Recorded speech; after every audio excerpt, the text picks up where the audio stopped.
Michael, thank you so much for making the time to join us today. Thank you. 4 months into the job, give us a sense of what's in your in tray. Well, the GRI has been around for about 17 years. It includes about 5,000 reporters in about 93 countries, so it's a truly global organization. And one of the things it's done extremely well is help enable policy all over the world and include important sustainability issues like human rights, environment, gender issues, equality, and so on. Include those into policy and a way for businesses to align and sort of uncover these issues. So going forward, though, it's more than just about the reports themselves. It's not just sustainability reports, but the process of reporting. And how can you really incorporate these issues into all decision making in corporations and in government? How would you describe the adoption of the guidelines that your GRI makes available globally?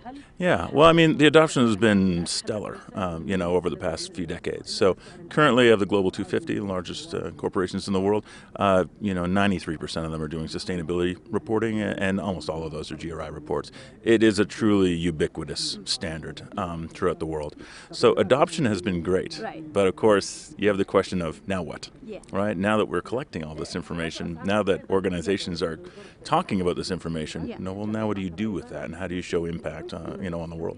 What about the quality of what is being reported on? Are we seeing corporates really take responsibility as global citizens and really begin to do business in a way that takes into consideration the environment, the broader community, and all its stakeholders? Yeah, quality is definitely an issue, right? So one of the central pillars of what we do, right, is creating an environment where we have more reporters, more adoption of reporters, but also increasing the quality of those reports, as you pointed out.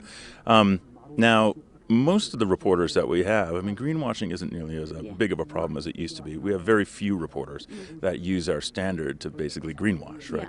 But it sometimes, especially for reporters that are just starting out, it is difficult for them to get all of the information together. So the idea is, well, you take these reporters that have low quality reports and you sort of help bring them up. Now, we're a standards organization only. We only offer the standard as a public good, but we do work with many, many partners, which is the assurance industry, with accounting organizations, management consulting organizations, and so on, all throughout the world, to be able to enhance the quality of those reports. So yes, it's a huge issue, but usually it's not really greenwashing. It's really about helping these organizations get this information and become more transparent over time. Sub-Saharan Africa, how does this region of the world compare to other regions when it comes to the adoption of global reporting around sustainability? Yeah, well, it's extremely important to us. As I mentioned, we have an office in South Africa.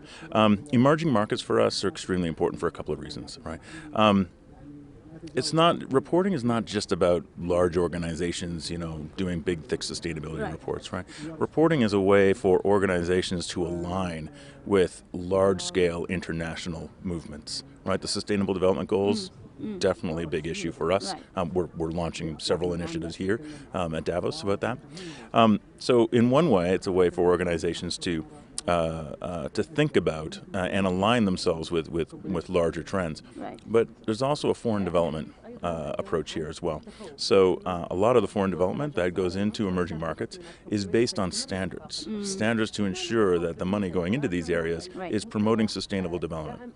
And so instead of just creating sustainability reports, GRI is actually used to be able to do that, to help ensure that the money is going towards development, adhering to a standard to help these organizations grow sustainably.